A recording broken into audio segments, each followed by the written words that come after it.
네, 추석 연휴 잘 보내고 계십니까?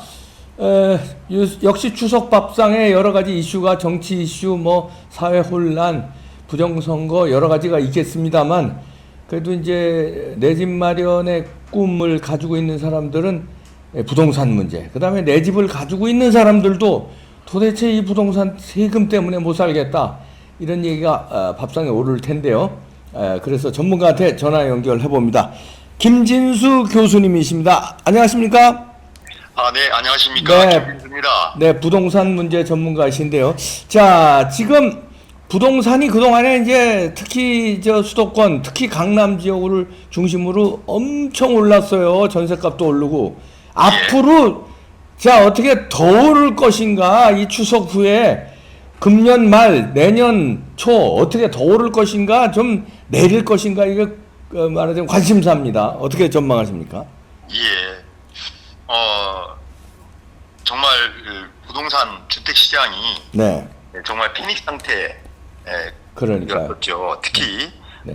김현미 국토부 장관도 영끌이라는 표현을 써서 유행하게 됐습니다만은 네. 특히 30대, 40대가 젊은 층들이 영혼까지 정말 모든 걸 불살아서 주택 마련에 끼어들었다는 소위 이를테면 영끌, 예. 이를테면 소위 패닉 바잉 현상을 말하는 것이죠. 예. 계속 집값이 오르고 정말 이거 직장 생활 내지는 내가 이 30대, 40대 열심히 돈 벌어서 과연 내 평생 집 한 칸 마련할 수 있겠느냐. 그러니까요. 이런 정부의 일련의 정책 실패나 이 하는 것들을 보면 이번 기회에 집을 안 사면 큰일 나겠다. 이런 위기감 때문에 네. 이를테면 주택 마련에 대한 공포와 두려움 때문에 사재기를 했던 어떤 그런 영끌, 다시 말해서 패닉 바잉 현상이 있었습니다. 네.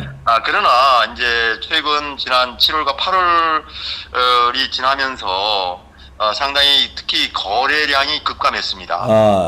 매매, 물론 네. 전세, 월세는 여러 가지 부동산 소위 이른바 3법 지금 정부 여당이 통과를 네. 지금 시키고 있지 않습니까? 네. 이것 때문에 전세값이나 월세값이 폭등이 되고 아직도 전월세 수요가 상당히 좀 시장에 문제가 있기는 합니다만 저희가 네. 우선적으로 매매 시장을 얘기하면 네. 일단 저는 총론적으로 이른바 소위 10년 주기설 네. 그게 바로 소위 말해 유럽 쪽에서 유행했던 네. 이런 정확한 어떤 학문적으로 입증은 아닙니다만 10년 주기설, 네. 주기설 이를테면 허니컴 사이클 그 모형을 토대로 해서 잠깐 말씀을 드리면 네. 현재로서는 저는 3국면과 4국면, 다시 말해서 거래량이 급감하면서 이제는 최고점에서 이제 4국면, 다시 말해서 가격이 떨어지는 그런 국면에 진입을 했다. 저는 그렇게 예측을 해봅니다. 네. 따라서 주택 부동산 시장의 총론적인 것은 먼저 말씀드리면 이제 제가 볼 때는 가을철 이사철임에도 불구하고 네. 아마 하반기부터 내년 아마 후년까지도 계속 소위 약세 장세 내지는 하락 장세로 갈 거다. 저는 그렇게 보고 있습니다. 오호, 예. 예, 따라서 그 이유는 왜 그러냐면 네. 현재 정부가 지속적인 지금 26번째가 넘는 부동산 주택시장 정책 발표했지 않습니까? 네.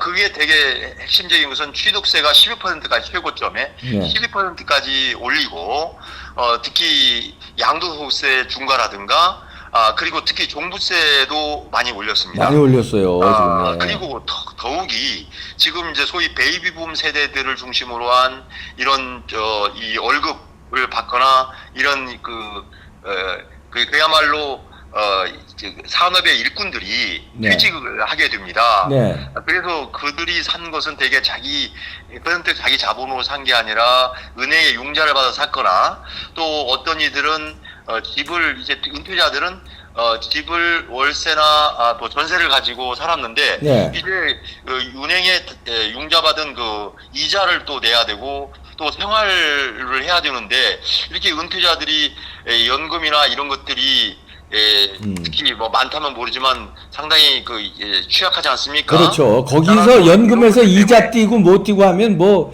어렵죠. 그렇습니다. 네. 이자 소득세라든가 여러 가지 네.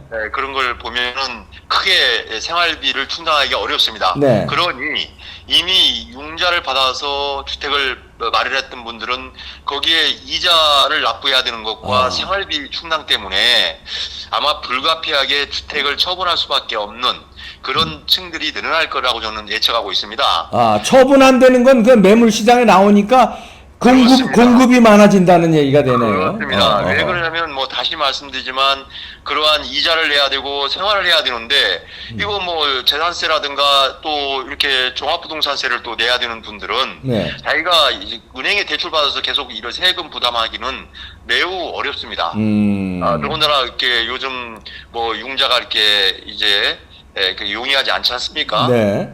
철저하게 여러 분야에서 다 차단해버리고 특히 뭐 신용대출이라든가 이런 것들도 차단하기 때문에 네. 그 금융기관에서 이자도 내고 또 생활비도 좀 이렇게 뭐 신용대출이라든가 이런 걸 통해서 이자도 내고 생활비를 충당하던 이런 시스템이 이제 안 됩니다. 예, 그렇군요. 그렇기 때문에 아마 불가피하게 주택이라든가 부동산을 처분할 수밖에 없는 이런 그 소유자들이 늘 가능성이 높다. 아, 전체 부동산 장세로 보면 최고점까지 찍고 이제 올 말 내년 초는 하락 장세로 갈 전망이다 이렇게 보시는군요. 저는 그렇게 생각하고 있습니다. 그런데 이제 이건 전체로 보시는 거고, 요게 이제 또 수도권과 지방하고 또 차이가 있고, 저 수도권에서도 또 강남 핵심 지역하고 차이가 있고 이렇지 않겠습니까? 어떻게? 매우 중요한 지적을 하셨습니다. 네. 그렇습니다. 이렇게 주택 부동산 시장이라는 것은 이렇게 일반 공산품과 같은 그런 일반 재화를 다르죠. 공급하는 이러한 시장과 다릅니다. 네.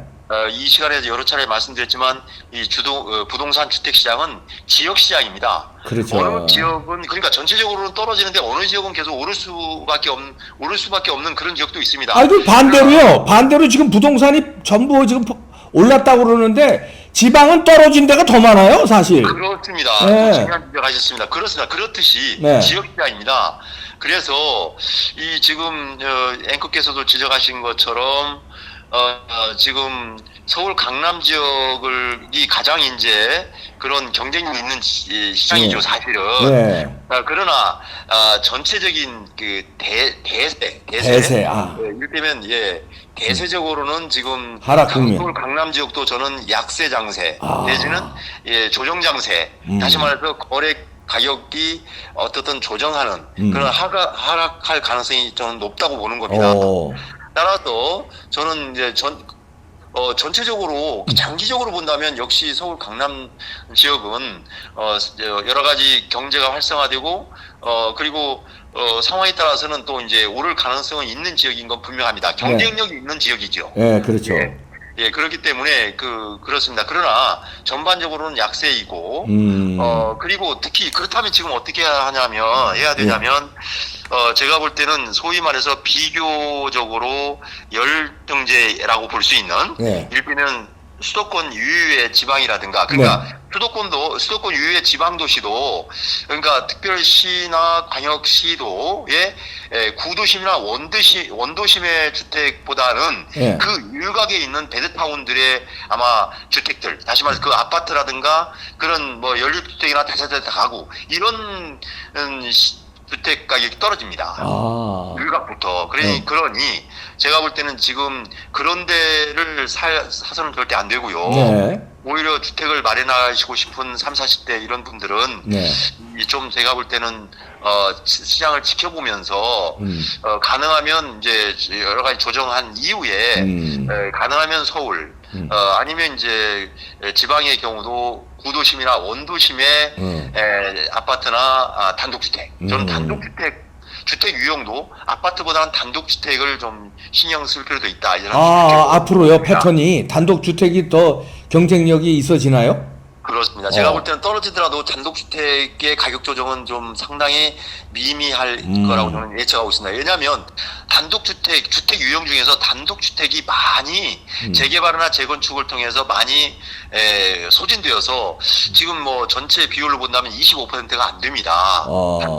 전체 주택에 차지하는 단독주택의 유형이. 네. 그래서 또 근데 단독주택을 또 선호하는 층들이 꽤 매니아들이 있습니다. 예. 특히 코로나 시대에 또 이렇게 단독주택, 특히 이제 전원 이쪽에 좀 공기 좋은데 이런 데 선호하는 층들이 많이 늘어났어요. 그렇습니다. 그거는 이제 나중에 또 다시 말씀드릴 기회가 있으면 말씀드리겠습니다만, 그러니까 서울 수도권 또 구도심에서 입지가 좋은, 지금 말씀하신 것처럼 뭐 강변이라든가 그야말로 전망이 좋은 산이라든가 네. 아주 그 전망이 좋은 구도심에서 가까운 쪽에 어떤 이런 지역들은 어차피 언택 비즈니스, 그다음에 재택근무라든가 이런 이제 이 정보통신의 발달로 네. 그런 것들이 가능해졌기 때문에 그렇게 돈 유각에 아주 그 저평가되어 있는 그런 전원주택지 같은 경우, 그 네. 전원주택도 완전히 나홀로 주택이 아니라 전원주택 단지로 형성되어 있는, 예. 그러면서 여러 가지 교통시설 접근성이 좋은 그런 지역의 일각들은 뭐 장기적으로 뭐 여겨볼 필요는 있지만 하여튼 다시 강조하지만 대세적으로는 네. 지금은 저는 약세 장세로 진입하고 있다. 저는 그렇게 분석하고 있습니다. 아, 약 내지는 보합 장세, 약보 장소에 보합 내지는 약세 장세. 보합 내지는 약보 장세로 간다. 이제는 가격 조정이 불가피하다. 가격 조정 불가피하다. 아, 예. 예. 아, 그렇군요. 요걸 잘 참조하셔서 지금 괜히요.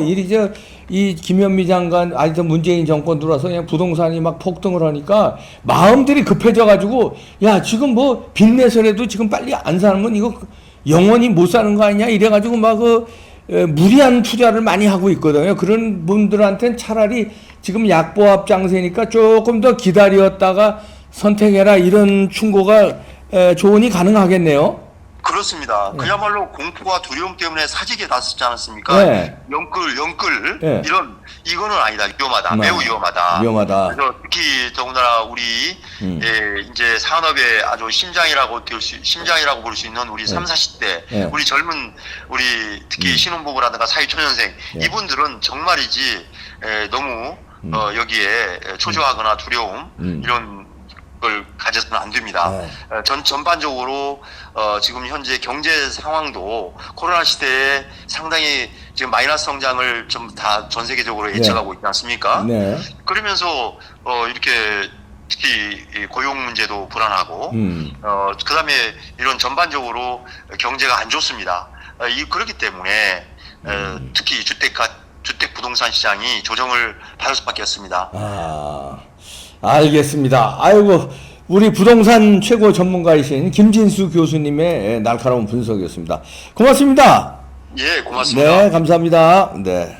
아이고, 부동산 문제가 또 추석 밥상에 안 오를 수 없는데요. 너무 급하게 마음 먹지 마시랍니다.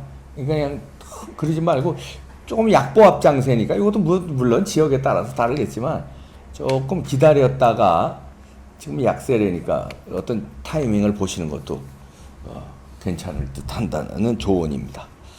네, 추석 연휴 잘 보내시고요. 네, 한가위 행복한 시간 되십시오. 여러 가지 어려운 상황임에도 불구하고 이때만큼은 그저 이렇게 마음이라도 이렇게 행복하게 이렇게 가족과 함께 차분하게 좀 가지시죠. 싸울 분들은 뭐 싸워야 되겠죠. 저는 싸웁니다. 네, 고맙습니다. 마치겠습니다.